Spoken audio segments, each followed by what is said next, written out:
We need to talk about Ferrari. Again. It's only been just over a month since I last made a video on the Scuderia, and to be honest, when I uploaded it I thought we'd seen the worst of them this year, but I couldn't have been more wrong. Ferrari just seem to keep making stupid mistakes, and despite having either the fastest or a close second fastest car, they're barely ahead of Mercedes in the constructors' standings, and yet nothing seems to be changing. Since that last video came out, there have been 4 races, where they've fallen from an already miserable 76 points behind Red Bull to 97 after the Hungarian Grand Prix. They've only won 4 races this season against Red Bull's 9, and given how good they looked at the start of the year and how strong a position they were in after the Australian Grand Prix compared to where they are now, I can't help but feel that unless something changes, Ferrari won't win another championship.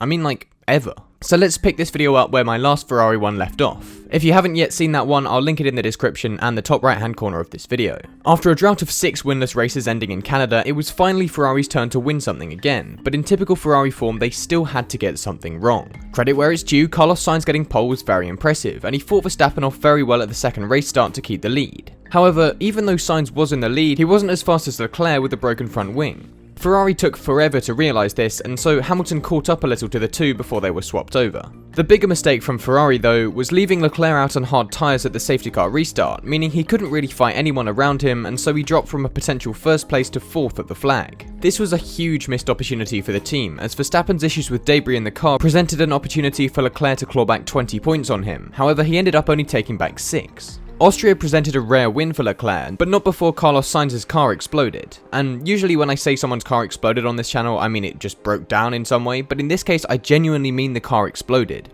The whole engine caught fire and melted the bodywork, leaving a very sorry looking Ferrari and probably a very big damage bill, as well as sacrificing another set of 15 points. Towards the end of the race, Leclerc began to complain about a stuck throttle pedal. And if the race was just 1 lap longer, it looked as though Verstappen would have passed him. So although Ferrari didn't lose any more points, they very nearly did, and so they should be criticised for that. In France, Leclerc crashed out of the lead on his own, which probably ruined the Ferrari strategist's day, as they would have been looking forward to jumping on the radio while he was racing wheel to wheel. But never mind, there was still Carlos Sainz on track to do that too. No. Genuinely, from what I've mentioned so far about the Ferrari strategists, it seems as if they don't actually watch what's happening on track. They just have these preconceived plans of what they're going to do and when, and they just carry them out regardless of what's going on. Anyway, the most recent race was Hungary, and oh boy did Ferrari make a mess of this. It's Hungary that prompted me to make this video, because in this race more than any other this season, it just appeared that Ferrari exist in their own little strategy bubble, where nothing else that happens on track is relevant to them. So whatever they have planned is always the right thing to do in their minds. Again, these horrendous strategy calls they keep making are completely avoidable if the people in charge of the team could just look up from their little computers for 1 second and see what's happening in the race around them.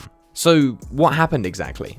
Well, George Russell had taken pole for the race, with both Ferraris in 2nd and 3rd and the Red Bulls down in 10th and 11th following an issue for Verstappen and a bad qualifying for Checo.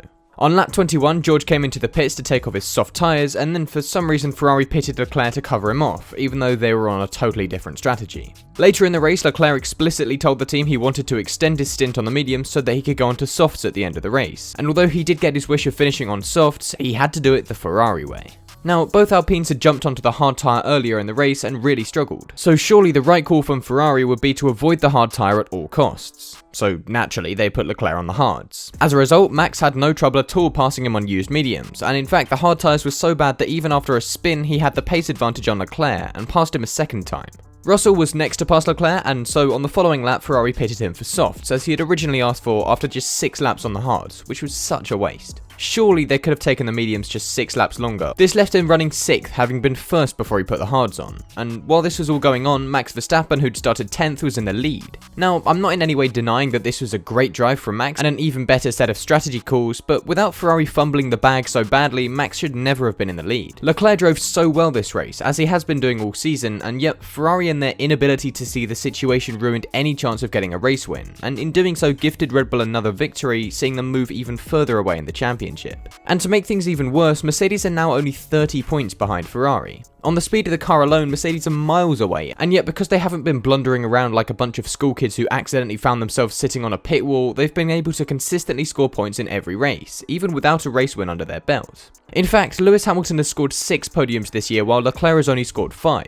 If Ferrari hadn't been such a bunch of muppets, he would have had 11. That means that more than 50% of the time when Ferrari have a shot of getting a podium, they fumble it in some way. Ferrari are physical proof that even with the best resources you won't get anywhere without a good strategy, so don't make the same mistake. Because if you're looking to, say, grow your wealth, then you can't invest without a strategy. To make the most out of the resources you have, like Mercedes have done this year, you need to invest like you're already on the podium, with experts who have a strategy ready to counter inflation and market volatility. You need Masterworks. Masterworks is enabling investors to access the top 1% of the art world through fractional shares of paintings. This isn't NFTs, these are securities that can help you diversify your portfolio and outpace inflation. Before Masterworks came along, the only way for us to do this would be to spend millions on something to hang in your mansion. But for those of us who aren't Lawrence Stroll, you can still get the benefits of art's low volatility and inflation hedging qualities. Now, obviously you can't guarantee that any investment will deliver a good return, but if there's one thing that always tends to increase in value, it's art. In fact, Masterworks has delivered 26.8% average net returns even through COVID, a bear market, and rampant inflation. There's no wonder then that there are over 500,000 people choosing to invest their hard-earned money with them.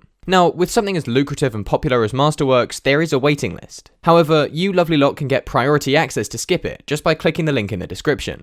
You're welcome. Anyway, that's your season recap done. Let's get to why I don't think Ferrari can win another championship. Without any change, that is. See, in recent years, Ferrari have constantly been mocked for their strategy calls, and you'd think that after seeing all this, its management would at least consider that there is some truth to this statement. And yet, nothing appears to be changing. Perhaps it's the pressure of finally fighting for another championship, or maybe it's just a bad year for them, but if they don't win this championship, it'll have been a huge loss. Not just for themselves, but for the whole sport. After all, everyone's a Ferrari fan deep down. Sure, I want to see Red Bull and Verstappen take more championships, but wouldn't it be great to see a red car cross the line and win another championship? It's been far too long since that happened. Monaco especially proved to me just how badly Ferrari are getting it wrong this year. Even though their drivers were telling them explicitly that they wanted to go from dry tyres straight to wets, they fell into the trap of reacting to Red Bull once again. And this meant they lost track position and had to make another pit stop. You know, Monaco was the first time a team has failed to win from a front row lockout in Monaco since Ferrari last did it in 2008. To prove how easy it is to win a race from pole in Monaco, I loaded up F1 22 and turned my AI down to 0% so I could set pole as Nicholas Latifi.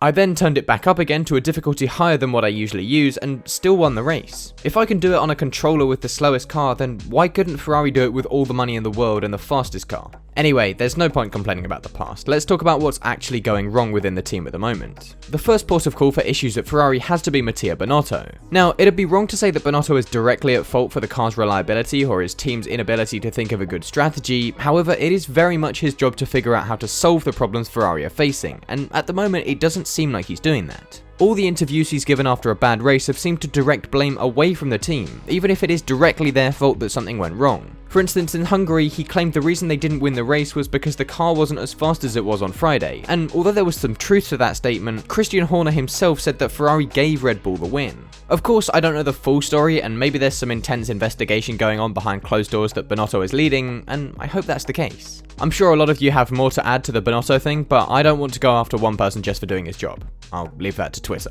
Now, another thing that I've noticed, and hopefully I'm not alone in this, is that it seems like Ferrari's two race engineers aren't friendly with the two drivers. It seems like the engineers have nothing to say to the drivers outside of professional stuff, and the only time the drivers say anything, it seems to just be complaining about things the engineers have done. Compare that with the relationship that Max Verstappen and GP have, and you'll see a huge difference. I know being friends with your race engineer probably isn't the difference between winning and losing races, but in the context of Ferrari, I think it could be. See, a lot of the strategy mistakes that I've mentioned in this video could have been avoided if there was some clarity of communication and mutual trust between the drivers and the engineers. Whereas in fact, it seems like the drivers don't trust what the engineers tell them to do, and the engineers don't trust in what the drivers are telling them, instead choosing to look at data on their screens. Again, I'm not saying that they should go and stay on each other's yachts or anything like that, I'm just saying that I don't think Ferrari's race engineers and drivers really understand each other, and that's what's causing some of these issues. And as well as that, I think Ferrari need to look at their upper management if they want to be successful. Yes, the on-track stuff is generally down to people below them in the Ferrari food chain, but even so, I think the management is responsible for the attitude within the team that Ferrari can never be in the wrong.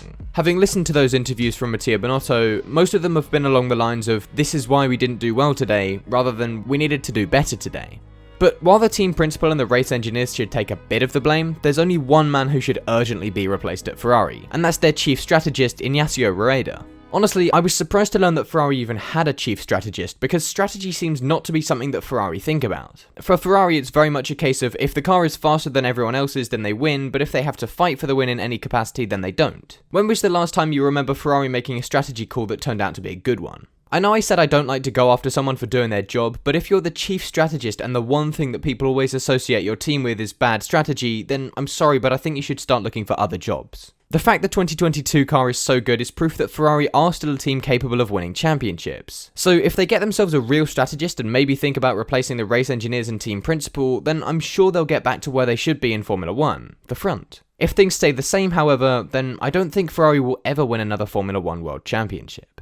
I know that's a bit of a miserable way to end the video, and so I just want to remind you all that 2023 is only half a season away, and while this year's championship may already be lost to Red Bull, there's always a next year, and hopefully we'll get a proper championship fight this time, without it being Ferrari fighting themselves. We'll see in Belgium if there's been any significant progress within the team, and hopefully if there has been any progress, then they'll carry the momentum through the rest of the season, and who knows, maybe we'll get a championship battle in the last race like we did last year. And maybe, just maybe, it'll even be settled without causing a year-long argument. But I think I've waffled for long enough in this video, so I'll leave you all alone now. Thank you as always for making it to the end, and hopefully you enjoyed the video. If you did, then leave a like and subscribe if you aren't already. Let me know in the comments what you think about this whole situation, and I'll reply to as many of you as I can. Thank you for watching, and I will see you in the next one. Bye!